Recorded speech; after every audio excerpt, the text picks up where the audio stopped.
Yo, what's up? Welcome back to another episode of The Source. Not a great night last night. I finished up units, but I finished up 0.2 units. I finished up 0.2 of a unit, and I made 10 bets to get there. So overall, I'm not comfortable with that. We need more money than that. But don't worry, we got 4 games tonight. I'm cashing on all of them. Welcome to The Source. The Source. The Source. Hey, get the Source. First up, we got Sixers Wizards in Philly. The line opened up at just Philly -6. It's only 6 points here. Early money's on the Wizards. We got 84% of early money on Washington. That's of 11 p.m. last night. Money stays on the Wizards all through last night, all through this morning. Consensus line never moves. We're still at 6. I was about to slap the trap stamp down on this game, but then I took a closer look, and there were some books that had it at 6.5. They dropped it down to 6. Also, if you look, it looks like the money seems to be trending towards Philadelphia slowly, but it seems to be moving back towards Philly. So not a trap, not slapping the trap stamp down. We're at Philly -6. Joel Embiid officially listed as doubtful for Philly tonight. Obviously, that's huge. That's the Wizards' main weakness. They don't have a true center. They have a committee of 3 centers, and what do those 3 centers all have in common? None of them can stop Joel Embiid. This team has no clue how to stop this guy. So what kind of game are we going to be looking at without Embiid in? So I figured a good place to start. Let's start by looking at the 76ers this season with and without Embiid in the lineup. Obviously, they win a lot of games when he's in. They're 39-12 when he's playing, and they are 10-11 when he sits out. The 2 offensive stats that jump right out at me: field goal percentage, 3-point percentage. Joel Embiid, not only does he score a shitload of points, but he opens the entire floor up offensively for everyone. They average 6 more points a game with Embiid in the lineup as opposed to when he's not playing. So right off the bat, I'm leaning Wizards to start. But hold up. Washington's missing Bertans tonight, who's clearly their best 3-point shooter. In fact, with that guy Avdaji, or I forget how to say his name, but with him out, Bertans is their only 3-point shooter, or their only true shooter. He's out. Take a look at Washington's numbers with Bertans in the lineup. They are 29-28, average 119 points a game with Bertans in the lineup. With him out, they're just 5-10 and average only 108 points a night. Now, is 15 games without Bertans enough of a sample size to draw a conclusion from? I mean, 15 games is a decent chunk of time. I'd say not really, because it was all the way back in March. But it's something to look at. Look, I completely understand why everyone's on the Wizards. I get it. I know why all that money's on Washington. When Embiid went out in Game 4, Wizards looked like the better team for the remainder of that game. I get it.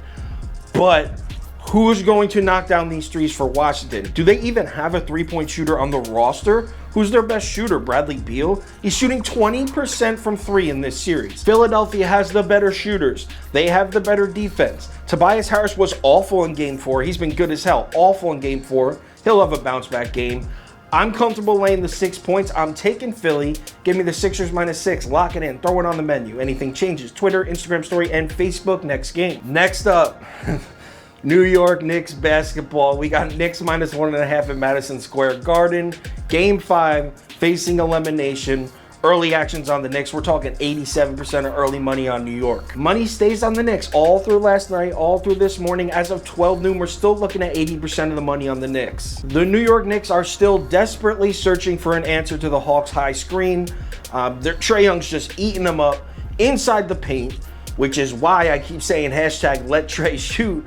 Because, I mean, he shot 4 for 14 from 3 in Game 4. Just back off. Don't let him into the paint. Every time Trae Young gets into the paint on the Knicks, it results in an easy floater for Trae, a dunk for Capella, or a wide open look from Gallinari, Bogdanovich, the shitty Bogdanovich, Kevin Huerter, DeAndre Hunter. Take your pick. It's either a wide open 3, a floater for Trae, or a Capella dunk. Stop letting them into the paint. Let them hurl them. The Knicks won a lot of games in the second half of the regular season with great, efficient 3-point shooting. I think they finished 4th in the NBA in 3-point efficiency, mostly thanks to RJ Barrett, Reggie Bullock, Julius Randle. As I'm sure you've noticed, all 3 of those players forgot how to hit shots in this series. No one's making anything. The offense looked really lost. No one in the Knicks starting lineup. I mean, Derrick Rose and Alec Burks have played okay, but the Knicks as a whole look like they really weren't ready to play a playoff series at all, and the Hawks definitely were. Well, it's been a long season, guys. I want to thank all of you for riding this Knicks train with me. We made a lot of money betting the Knicks this year, but it's time to get off. I mean, I do not believe that the Hawks are a better team than the Knicks, but I do 100% believe that they are playing way better than the Knicks right now. The correct side to be on is Atlanta here. Give me the Hawks plus 1.5. Lock it in. If anything changes, Twitter, Instagram story, Facebook next game. Next up, Jazz Grizzlies in Utah for their game 5. Line open Utah minus 5.5. 81% of you know what? F this. F this. Rewind. Give me the Knicks minus 1.5.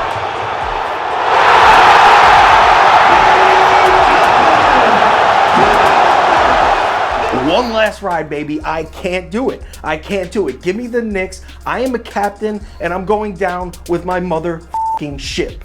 Give me the Knicks. Let's do it. 3 straight. Anyway, Jazz Grizzlies in Utah. I feel much better now. Jazz Grizzlies in Utah, game 5. This line's all the way up at 9.5. 81% of early money on the Memphis Grizzlies here. Sharps are out there fading the Jazz at home. That's a risky pick right there. That sharp Memphis money wouldn't last very long, though. You could see overnight and through the morning, the money is trending back towards Utah. Actually, at noon, it's almost dead even. I think it's 46% on Utah. This series has low-key been really fun to watch. The Grizzlies have played the Jazz tough as hell. They're in every game, keeping it close. That's 2 games in a row where Memphis should have covered, but at the end of the game, Mike Conley, Rudy Gobert, Donovan Mitchell, these guys are just too, and Bogdanovich too, these guys are just too comfortable and too experienced. You can just see it. At the end of the game, there's no nerves on one side, and then the Grizzlies have the ball, and Ja Morant's like panicking, running to the basket, out of control. Not saying he didn't make some great plays, but one side cool, calm, and collected, the other side panic. And that's why the Jazz keep winning by 8-10 points in these games that were really close. So the question is, have the Memphis Grizzlies showed us enough to warrant throwing our money on them to cover 9.5 points in Utah for game 5 tonight? And unfortunately, I love the Grizzlies, but I believe the answer is no. The right side to be on is Utah here. Just watching these games, the feel of these games, I feel like there's some luck on Memphis' side that keeps them in the game. And I hate using the word luck, but the best way to describe it is when I'm watching these games, I'm watching like, damn, Memphis is lucky that they're still in that game. Like, that's crazy that that shot fell. Like, Utah's getting their baskets so easily that the high screen and roll is killing the Grizzlies. But wide open shots, easy layups, Gobert dunks. And then on the other side, Memphis is getting shots where you're like, holy shit, I can't believe that went in. And I'm not saying like, oh, they're lucky, but you know what I'm saying? Like, one offense is functioning so simply, and the other offense is like grinding out and barely getting these baskets.